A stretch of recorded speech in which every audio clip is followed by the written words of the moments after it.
Hey guys, so I wanted to do another video about how I paint on my giclee prints, and I got a request from someone to do another one, and that video has been one of my most popular ones, although most of what I do, as you probably know, is watercolor. But this can be a really fun way for someone who is trying to learn how to paint acrylics to learn how to paint in a less painful way. And I tell my students all the time on my Patreon channel that painting and drawing are two different skills. So a lot of times my students, especially if they're new to being an artist, they still have that romantic idea that artists have these magic capabilities to draw these beautiful pictures and they have all this talent. But an artist is a lot of things that an artist do, they're skills that you can learn, anyone can learn.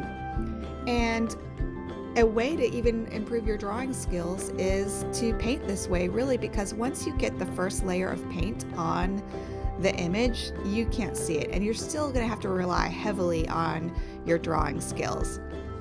So this is a good way to learn how to paint, like I was saying, and not have to focus on the initial drawing, at least, because that can take as much or more time than the painting. Especially if you're not good at drawing, you're having to do a lot of erasing and then it ruins your surface and it's just a mess.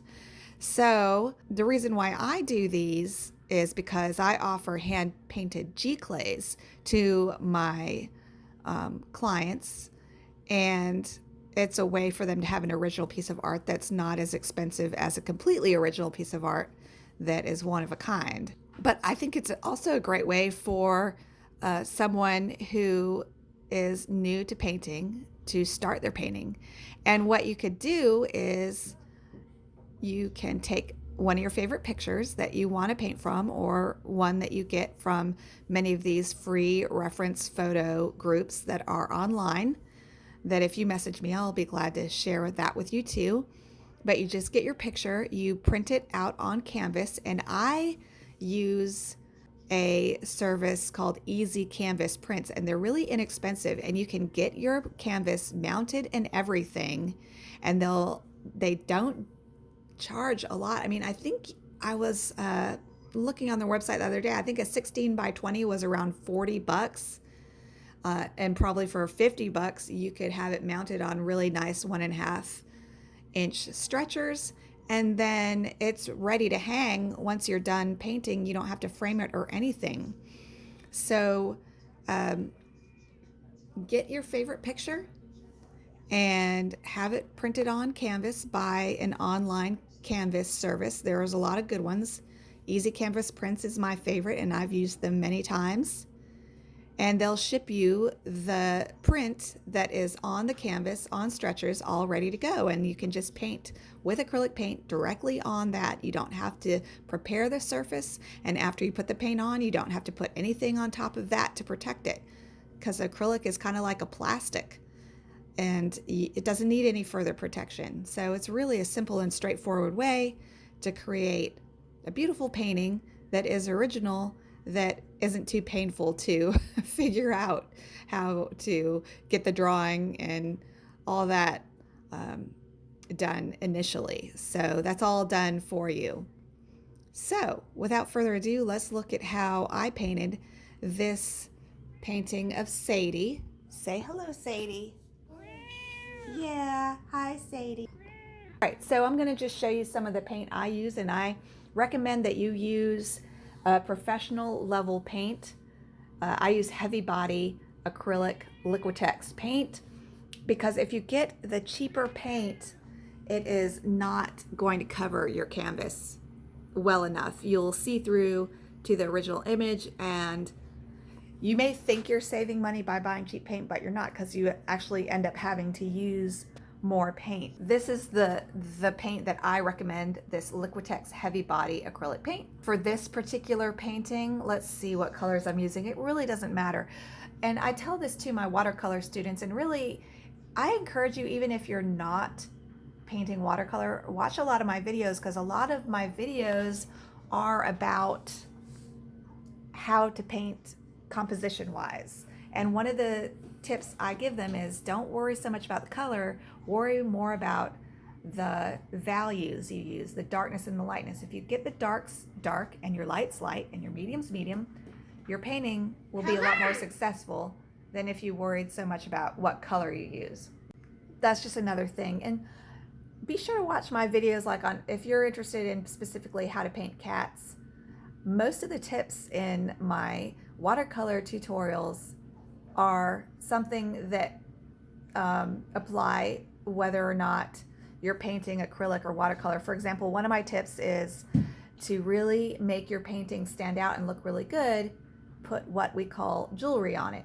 What is jewelry? It's like the whiskers. It's the glint in the eye. And just like real jewelry, you don't want to put too much jewelry on, just a little bit.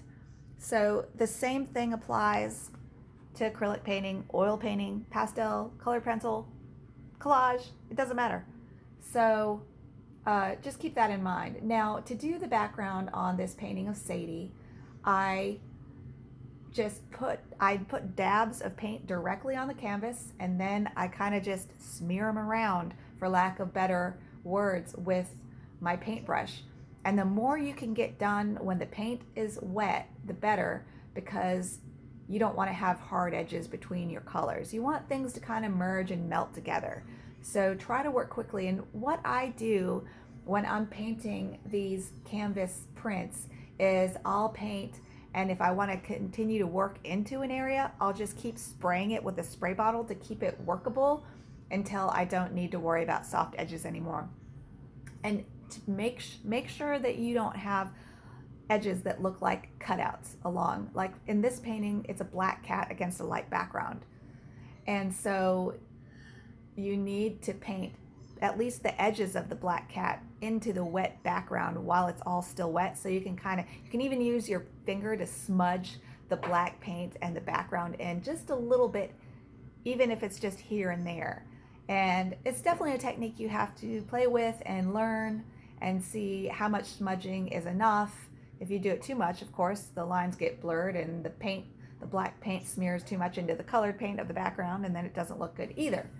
But you can smudge along the line between the black cat and the background, in this case, with your finger or with a fan brush. You can take a fan brush like this and put half of the brush on the black cat and half of the brush on the background or whatever you're painting, and just run it down the canvas along that line, and it'll kind of blend that line together. So that's another way with acrylic painting to get a soft edge. And here I'm putting some black daubs of paint just directly on the cat. Now, this is another thing that I recommend with my watercolor painting tutorials. It applies to acrylic too. Don't just put straight black. You want to mix some black in with some purple. And if you look at the background image, at least, see here I'm going in with some purple. So I'm not going to make it a flat black. You never want to do that. It'll look too flat and lifeless. A real cat has nuances in their fur, different colors in their fur, depending on what kind of light is hitting the fur. And so you want to make sure that you're getting all those different colors in there. You can make them up. I could have used a blue here instead of purple. It doesn't matter. What matters is that I'm getting a little bit of different colors in her coat, so that I'm putting all the paint on, and I'm making sure to mix in some purples. And you can mix that directly on the painting, or you can mix it. I like to use those white styrofoam egg cartons, because the white of the egg carton allows you to see exactly what color you're mixing. And so that's what I always use, and I specifically buy those eggs just for the white. So see, there's my styrofoam egg carton, and now I'm going in with a thinner brush. I have it's called a wisp brush, and sometimes I'll use that with my acrylic painting too. So you can do that, and it's just really thin hairs that allow you to get fur textures, and that would work really well with acrylic painting too, especially for the hairs in the ears. So you want to work with a paintbrush that has a thinner line or a wisp that will allow you to paint those hairs.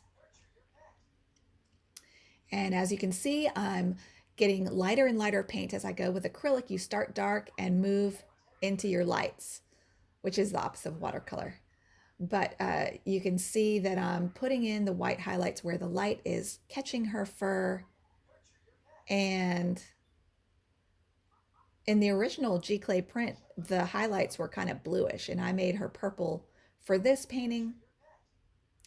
And I'm getting a lot of good texture there by putting some of those lighter brush strokes of lighter purple in the black, and I'm really mixing it in with my brush by going in and just kind of scrubbing through the area or brushing several times through the area to kind of mix that paint together as I paint directly on the canvas.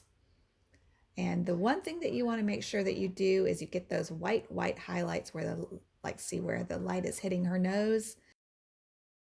You want to make sure those tiny little areas are white. Now her face looks a little weird, and I had to go back in with some dark paint later to tone down all those light areas.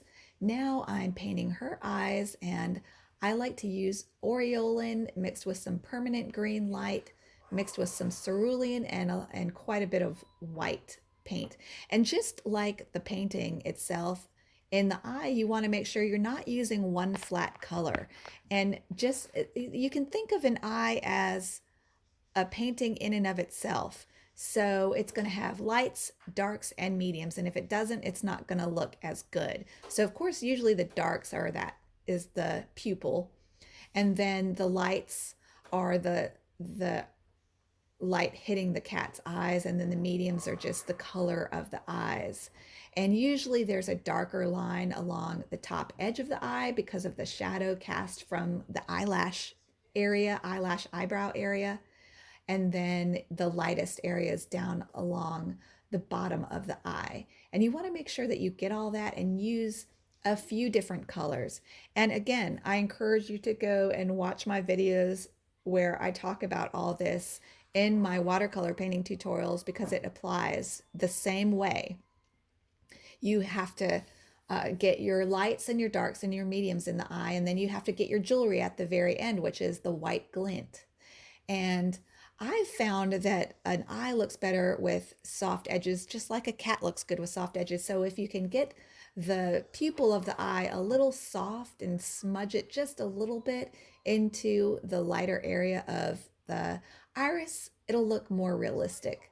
You don't want a cutout, pasted on look. So I don't always achieve that either. But I have found, especially when I'm painting watercolor, if I put some soft edges along the pupil, or at least on one side of the pupil, or attach a great thing you can do with the pupil with a black cat is you just attach the black pupil to the black of the upper eyelid, the eyebrow or whatever. And that really helps it makes it look realistic. So you want to paint that pupil the same time you paint the top of the eye and kind of merge it all together.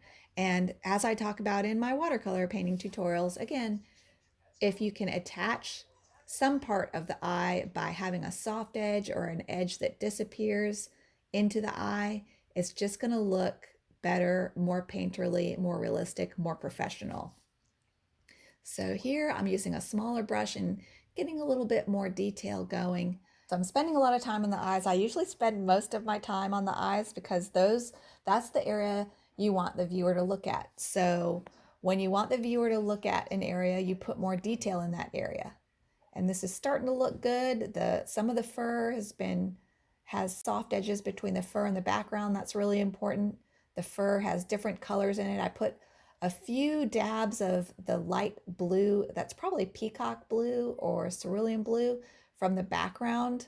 I dabbed some of that into the fur just to make it all hang nicely together. And I found a really good way to make a painting look nice is to echo the color of the cat's eyes in the background or vice versa.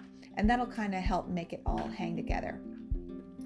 All right, you guys, I hope you enjoyed this video, and if you enjoyed it, I would love for you to subscribe. I don't do a lot of acrylic painting tutorials, but of course, if you would like me to do more of these, I need to hear from you. Otherwise, I probably won't do more of these, but I'm mostly watercolor.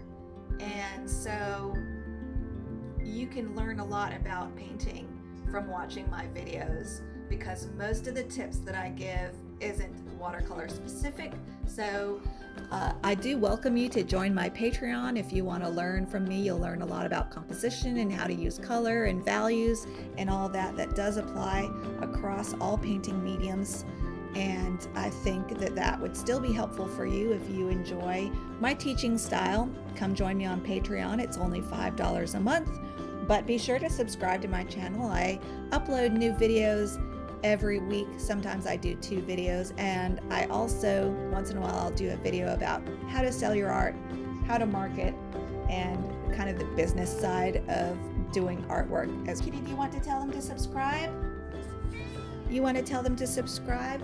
Parker, do you want to say subscribe? Subscribe to my mommy's channel, please. No, he doesn't want to say that. All right, you guys, thanks so much for watching this video, and